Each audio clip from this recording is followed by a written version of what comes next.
Welcome back to My Cup of TV with Jenny. JD. So, just when you think all the JK content is out and you can start making your way through it, he drops something new. So we have it says a visualizer for Hate You. Oh, okay. But looking at it, he's in it. So it's worth watching. Because you know how sometimes with a visualizer it's just like images and stuff? But he's in this one. So even if it's just images of him, that's worth a watch. So yeah. And it gives us a chance to listen to another song from the album. So yes. And I believe this might be a lot of people's favourite. Oh. I've seen in comments people have been talking about this one. So cool. Interested to hear it. Yeah. I've got a feeling it might be a bit emotional. No. I was thinking Hate You could be like an aggressive, I hate you. It could be, but I hate you because you've hurt me. Yeah. I would never. So please remember to like, comment and subscribe. In the comments, give us your thoughts on Hate You and obviously this visualizer. I don't know why I can't say that normally. It's a visualizer. There's a lot of things you can't do normally. No, so it's just live. Yeah.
Oh, I feel that in my gut.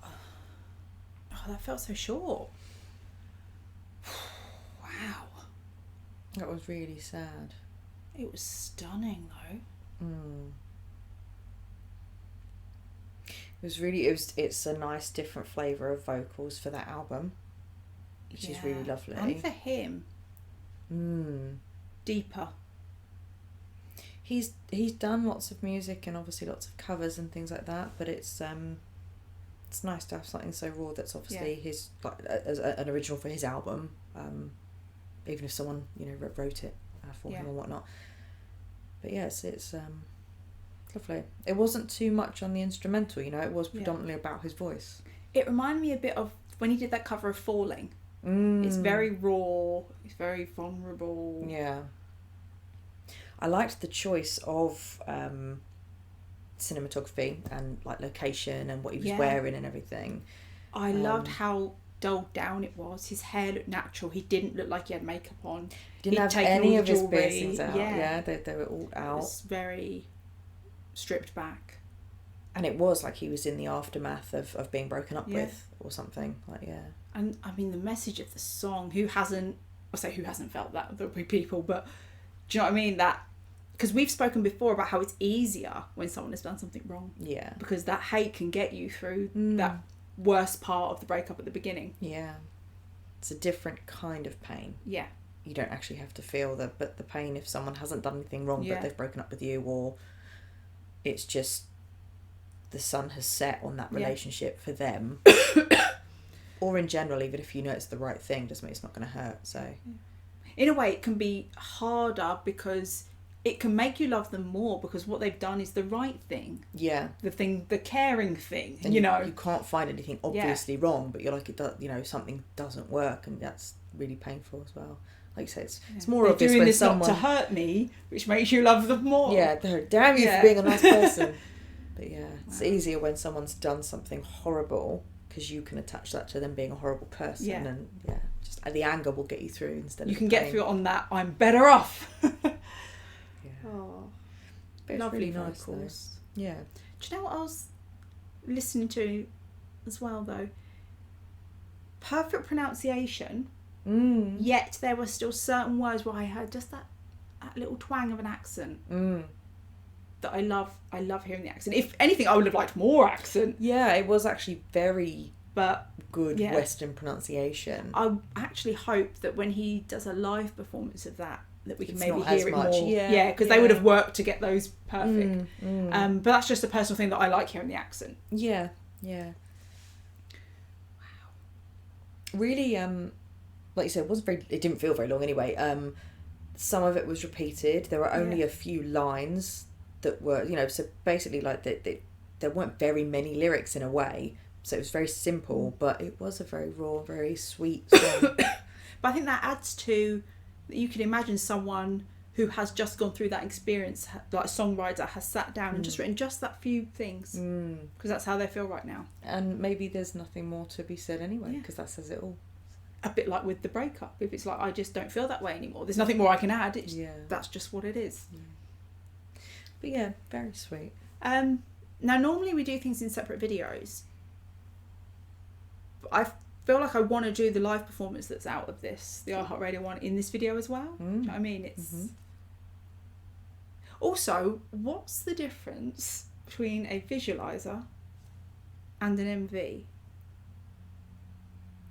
Good question. Because why wouldn't that be an MV? Do you know what I mean? Because it's obviously been deliberately done. He's performing the song. Yeah, because you can call it one and the same. Yeah, it's not like they've had a load of clips from other things and they've managed to put it together to make something. So it was a very deliberate. Not sure. Let us know if you know. Yeah. It's a live performance from iHeart Radio. Cool. That would be nice to hear it live. I would also be very interested to see where this goes on the album. Like, could you imagine you're doing like Standing Next to You 3D and then you drop into this one? You'd be like, whoa, emotional whiplash. And then you're coming back at me with like 7. You're like, wait, I'm still. Nah. 3D 3D and 7 have got to be early on. I know that they wouldn't do that. Yeah. But so I'd be interested to see what is either side of it. Yeah.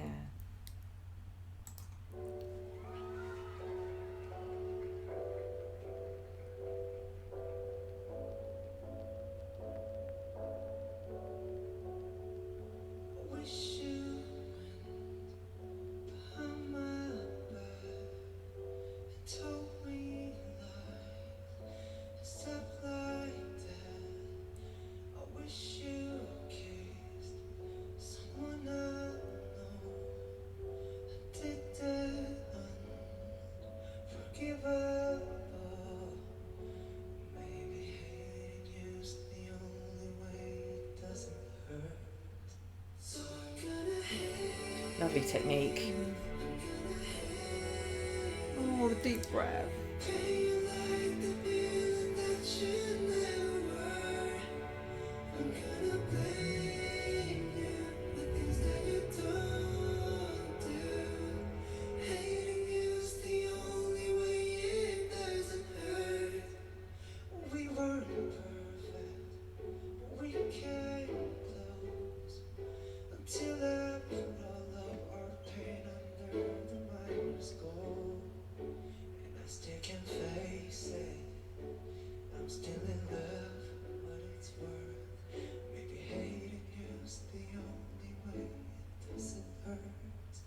bit hit me last time.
Yeah, there was a bit in there, and as soon as he started singing again, I was like, there was a bit I wanted to mention. It's where he goes whispery, and it feels so emotional and vulnerable. You don't, I mean, almost like that person is fighting back tears in that moment. Yeah. No, it was lovely. I don't know if that deep breath he took was because he was feeling emotion. You know, like I don't believe any of the songs on the album were written by him, but maybe he's connecting to it in some way. Who knows? But there's also, even if you are performing and you're having to get in that zone, a song like that, singing it live, there's nowhere to hide. No. And he doesn't have to worry because he's an amazing singer and his technique there's fantastic. But you would still get really nervous, like, shit, there's nowhere to hide from a live, slow song like that. I also think in a song like that, to maintain that level and not push a bit more. Exactly. Go a little bit longer on a note, because as a singer, I mean, there must be so many singers who you just want to belt the song out. It's very tempting, you're right. Just hold it in that place. You're absolutely right. And the more aspirate the notes, the air, the soft, the vulnerability, and maintaining the balance, that's hard to maintain, so you have to concentrate. I also thought when he reached back, was he doing something with the mic pack? Yeah, so I wonder if there was something there that he was... Not that I would have noticed on his vocal. If I hadn't seen him do that, I would not have questioned anything. No. A little bit more of accent, I think. Yeah. Which I love. I don't know why the word microscope just... And something I was thinking whilst he was singing that was, you know when... I don't know that I've necessarily experienced it, but I've seen a lot of people who have. That you have a breakup with someone and they go around telling people that you cheated or you did this or you did that, and it's a lie. And you get really angry at this person, they're so bitter and that's not fair, blah, blah, blah. It kind of gives you another angle of that. Because he's saying, I'm going to paint you as the villain, even though it's not the truth, because it's the only way I can deal with this to create that anger in myself. I have to get other people's anger as well to justify mine, to support mine. And as much as it's not the right thing to do, it's a cope. It kind of gives you an angle of maybe they're not doing it to be vicious to you, they're doing it because it's the only way they can process it themselves. Which is an interesting perspective I've never considered. I thought it was interesting how, and I haven't actually looked, so I don't know, but my understanding was that he hasn't written any of the songs on the album. But what's interesting is in the visualizer, there was reference to BTS. And where he's saying, I'm going to hate you because that's the only way it doesn't hurt. Yeah.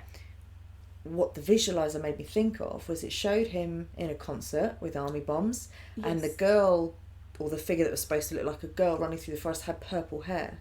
So the visualizer for me was like, are you doing this to get through missing army while you go into military? I don't know. But I was like, this song wasn't written by him, but yet what is he connecting it to? And is there a question that he's connecting it to something to do with performing on stage, and that he's going to miss that for the next, for 18 months? Because he didn't have... the song is not personally written by him, but yet he added something personal in the visualizer. Yeah. So what, you know what I mean? I'm like, what is he connecting this to? And it's obviously something to do with BTS or ARMY, because there was the purple hair, the Bangtan bombs, the concert.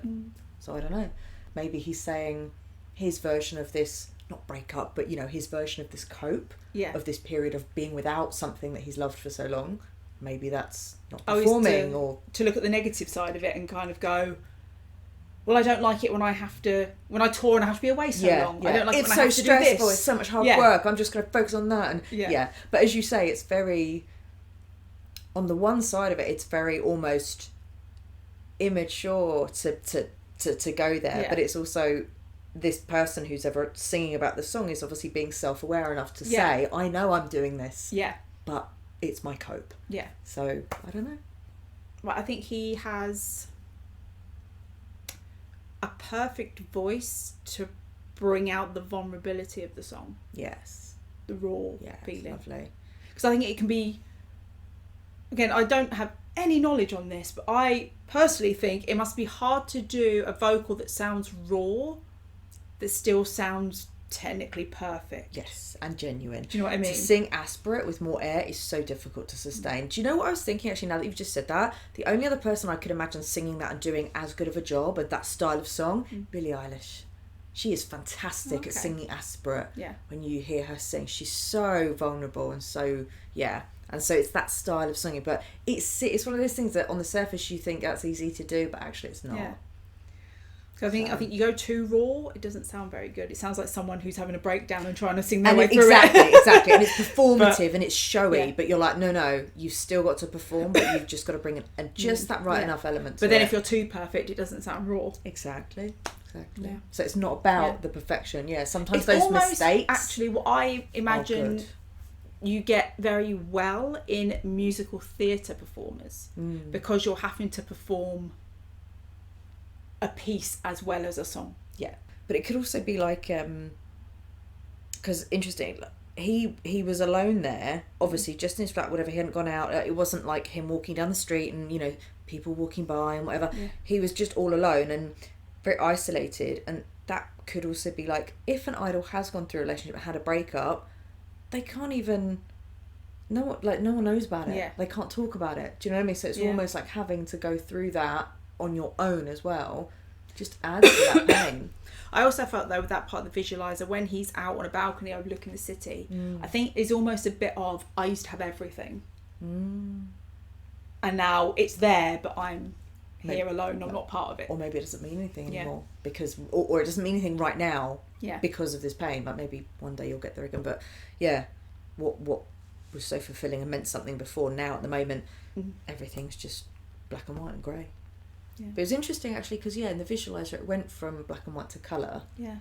And yet there was no clear progression of the emotional journey in the song for him to like start coming out the other side. So I wonder why it went from why wasn't the whole thing in black and white? No, I think because the decision had been made. I think the beginning was, I wish you'd done this, I wish you'd done that, because then I could hate you. And then where it comes into colours, I think when he's saying like that, I'm going to paint you this is what I'm going to do. Right. I know it's not right, but this is what I'm going to do. Interesting.